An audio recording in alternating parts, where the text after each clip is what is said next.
Half Day Sports fans, welcome back to GSPN. We have another great interview today with Frank the Crank Camacho with a big fight this weekend at UFC Singapore. He just arrived in Singapore within the last 24 hours. Thanks for joining us once again, Frank. Yeah. Yo. Hey, GSPN fans, man. Always nice to be on the show, bro, and I appreciate it, man. And again, I appreciate you, man, taking the time today on Sunday because, man, fight week is gonna get real busy. And dude, it's actually pretty exciting fight week, man. I just found out where I'm on the card, and it's like, it's super exciting. Yeah, I saw that. You're way up there. But by the way, I looked at my my PayPal, and I have this Crank It Up T-shirt coming. I think my wife got involved in the ordering process there. So I was like, hey, what is this? Oh, it's a Crank It Up T-shirt. All right. So we're here to support, my brother. Thank you, brother. Thank you for all the support. Hey, and if you didn't get your shirt, man, you can check it out at frankthecranger.com. And I really appreciate all the support, man. Honestly, like, man, as a fighter, just trying to really trying to fuel the dream. You know what I mean? And it's a cool way for people to come in and support. Financially, most especially for our athletes. And not even just for me, but for all athletes that have fundraisers and everything. And man, and GSPN, thank you for being a fucking platform, bro. I appreciate you guys. Take care, brother. Ever since. Hey, so let's talk about this week. We just before we started recording this, we talked about your flight. You were training in California for the last 6 weeks? Yeah. So I was in California for 6 weeks training again. I redid my camp at with Team Oyama in Irvine, California, in Orange County. Whew, it's a really good camp, bro. Like if anything, the first fight camp that I did with them when I fought Nick Hein, it was kind of like, oh man, this is my first time, man, my first time working with this nutritionist, first time working with this coach, first time working with the team, first time away from the family, staying at the fighter house, So going into this fight camp, again, it was kind of like plug and play and just get better, because after every fight camp, I like to kind of like assess, right, and see, what I did right, what I could improve on, and we definitely worked on that, and it was really good. I really knew what to expect, and man, finished the camp strong. No injuries, no nothing. Great game plan ahead, and we got that flight, man. That flight from LA to freaking Singapore was brutal, dude. 15 hours. Yeah, 15 hours, man, from LA to Hong Kong. So just imagine this, right? 15 hours. I can't sleep for 15 hours. Man, I had a good maybe 7 hours sleep. Dude, you got like 8 more hours left.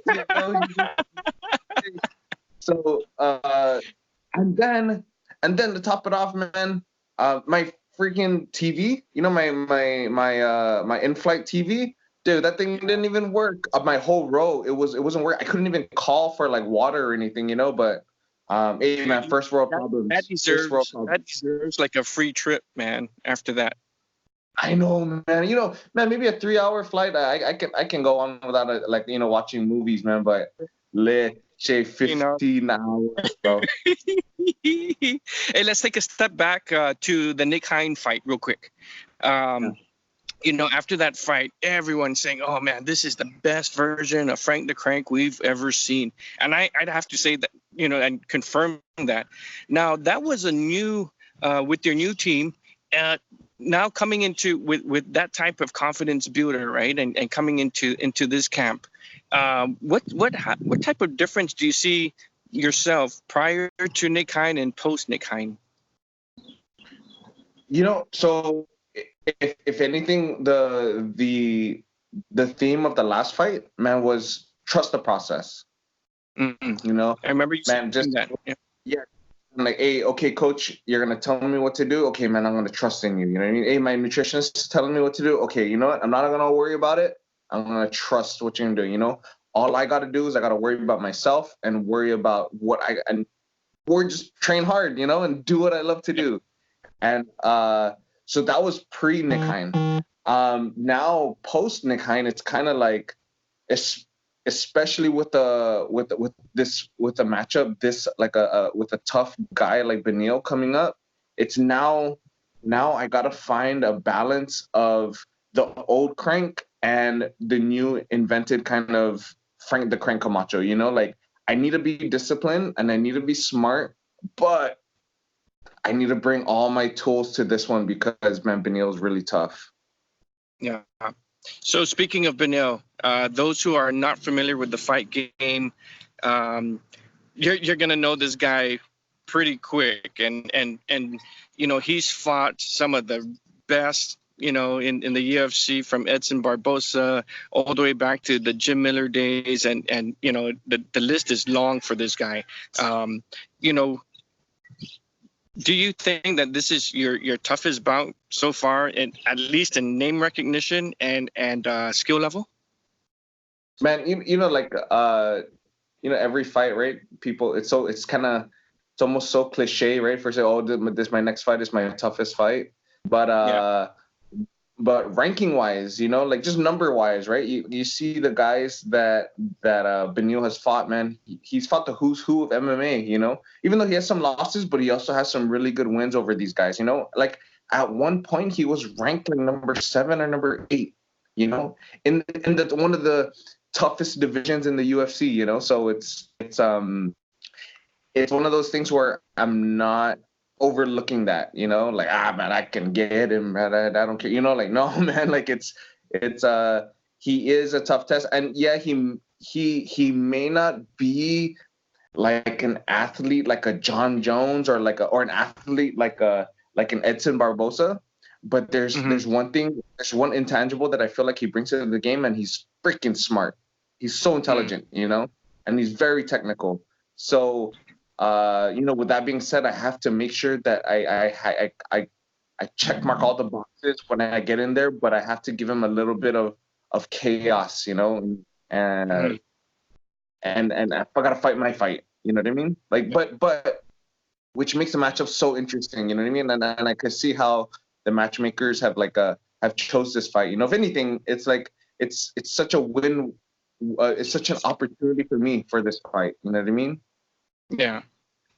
Well, not many people know that, but Benil is good friends with John Tuck. And so I think I have to ask you this question. I mean, have you spoken to John about Benil or any communication regarding that, knowing that you're, the Guam boy is going up against one of his good friends? Man, I saw when we found out about the matchup, I was like, hey, Tuck, dude, tell me all his secret moves, bro. Tell me all No.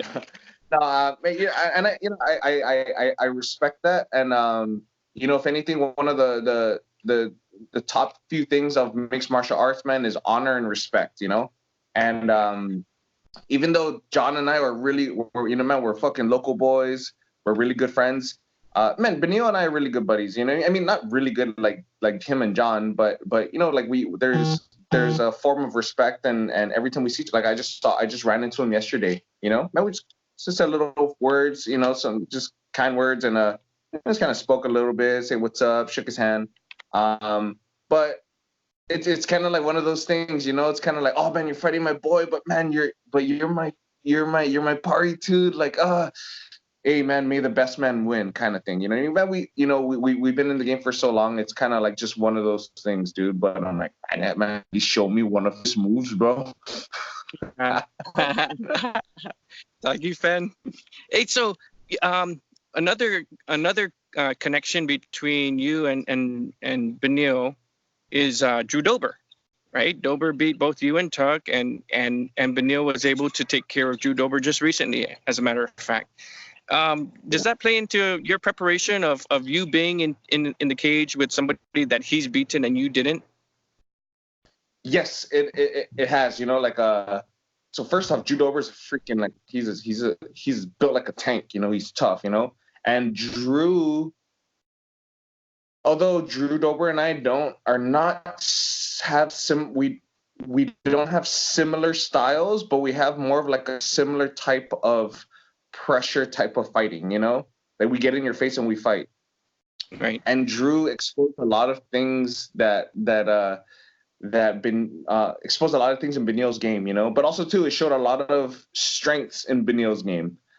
Even though Drew Dober is a lefty and I'm a righty, there's a lot of things because of the same type of like style that judo and we bring in our fights. You know, we get in your face and forward pressure. A lot of stuff were exposed in Benil's game, but then again, it showed a lot of his strengths, you know, and a lot of stuff that you can't really measure, you know. So that was a fight, you know. And then not only did he just have a win over Drew, dude, he stopped him. Yep. So something, you know. So it comes to Judover's not an easy dude to stop, you know. Like, man, even, you know, like, man, against my fight against him, dude, we went 3 hard rounds, you know. And we're trying to take each other's heads off, you know, but he's built like a tank. So to stop a guy like Judover is very, very impressive. And it showed a lot of weaknesses in his game, but it showed a lot of strength. So it's a very interesting. And then also too, it's kind of like, oh man, I would personally, I would like to get a win over. I would like to get this win so that it would kind of like solidify myself against like guys like Judover, you know? Yeah. Awesome. Good stuff, man. Hey, have a good fight week. You know, and the weight cut, how's the weight cut coming along? No, we're good, dude. Holy cow, man. You know, you were like, hey, when can we do this interview? I'm like, yeah, hold on, I'm gonna go check my weight. So my weight's really, really good, man. And after that long ass flight and like 2 days of not sweating, you know. So the best thing about Singapore is like the weather's like Guam. Dude, here, let me show you guys my review, dude. This is yeah. That's sick. So the good thing, the weather's like Guam, so it's not like Stockholm where it was cold, you know. Like I can go outside and I can run. I'm actually gonna go for a run outside, like around that area, you know. Like just super be a tourist, dude. Awesome. Sarah's coming out for this? Yeah. So Jose Kwan, my best friend, he comes in a few hours. Coach Oyama and my wrestling coach and training partner Alex Perez, they come in on Tuesday, and then the wifey comes in on later this week. I'm not too sure. Right on, brother. Hey, man, good luck to you. Go out there, kick some ass, do what you do, and you know we look for even a better version of Frank the Crank that we saw just a few months ago in June. So, my brother, all the luck and blessings to you, and you have the whole Marianas behind you. Man, thank you, bro. Thank you, man, and thanks for all the support, brother. I appreciate it, you guys, man. Yeah, Frank the Crank Camacho this weekend, UFC Singapore, right here on GSPN.